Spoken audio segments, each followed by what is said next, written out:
実は猫は人間の500倍以上も敏感に匂いを感じ取ることができる。その優れた嗅覚で飼い主の体調の変化まで察知することがあるんだ。猫が人間に見せる尻尾の形にはそれぞれ意味がある。まっすぐ上を向いた尻尾は最高の喜びのサイン。クエスチョンマークの形は興味津々な気持ちを表している。猫の喉から聞こえるゴロゴロ音は実は自己治癒の効果がある。このゴロゴロ音の周波数は骨密度を上げたり傷の治りを早めたりする働きがあるんだ。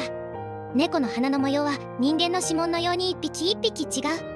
この模様は一生変わることがなく身元証明になるほど個体識別に役立つ。